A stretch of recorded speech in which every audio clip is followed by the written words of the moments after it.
Jai Shri Radhakrishna. Welcome to Sangeeta's kitchen. कशा आहात तुम्ही सर्वजण? मस्त आहात ना? मस्तच राहा. चांगले चांगले पदार्थ बनवत राहा आणि खात राहा. तर मी आज छान असं मस्त असं क्रिस्पी अशा भोपळ्याच्या वड्या बनवलेल्या आहेत.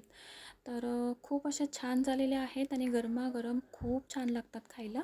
तर त्याचीच रेसिपी आज मी तुमच्यासोबत शेअर करणार आहे. तर त्यासाठी मी भोपळा घेतलेला आहे आणि आपल्याला त्यासाठी मसाले लागणार आहेत. तर मसाल्यामध्ये मी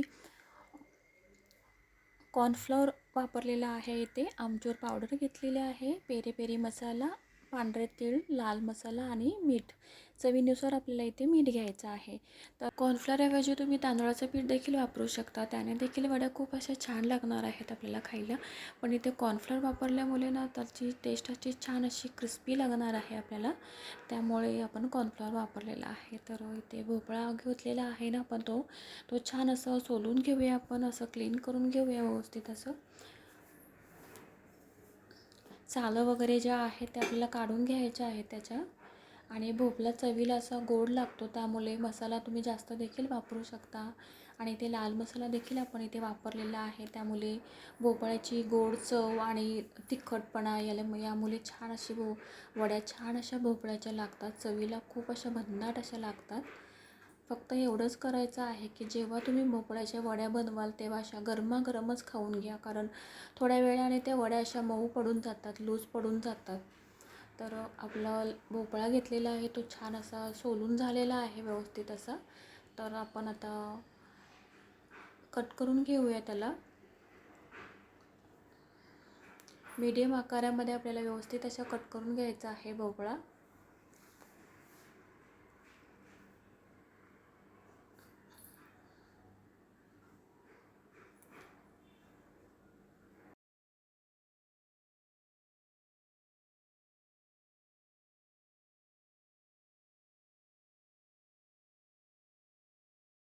तर आपला भोपळा तर छान असा कट करून झालेला आहे. तर असं व्यवस्थित असं धुवून घ्यायचं आहे आणि एकदम असे पीसेस आपल्याला ड्राय करायचे नाही आहेत आणि लगेच आपल्याला रव्यामध्ये टाकून घ्यायचे आहेत. तर इथे प्लेटमध्ये 2 चम्मच मी रवा घेतलेला आहे आणि आपण जे मसाले घेतलेले आहेत ते सगळे आपण याच्यामध्ये टाकून घ्यायचे आहेत आणि व्यवस्थित असं मिक्स करून घ्यायचं आहे, जेणेकरून सगळे मसाले छान असे मिक्स होऊन जाणार.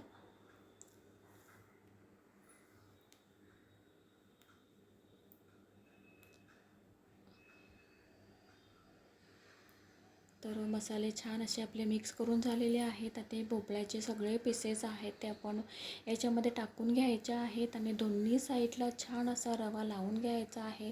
हे मसाले मस्त असे दोन्ही साईडला आपल्याला लावून घ्यायचे आहेत.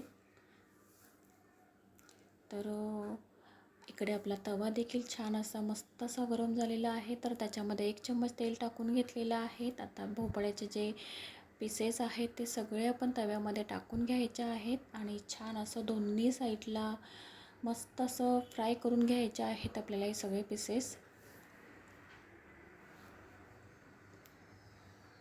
झटपट होणारी रेसिपी आहे ही आणि हेल्दी देखील आहे आणि टेस्टला देखील खूप अशी छान लागते. गरमागरम खायला तर वड्या ह्या खूप अशा छान लागतात. तर ह्या पीसेस आहेत ते दोन्ही साईडला मस्त असे अलटीपलटी करून घेऊया आपण आणि छान असं फ्राय करून घेऊया.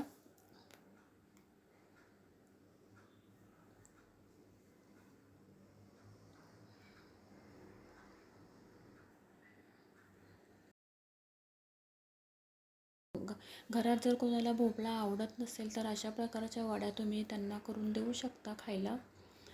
तर आपल्या वड्या रेडी झालेल्या आहेत खाण्यासाठी, पाहू शकता. आणि माझी रेसिपी जर तुम्हाला आवडली असेल तर लाईक करा, शेअर करा, सबस्क्राईब करा. Bye bye. भेटूया पुढच्या रेसिपीमध्ये.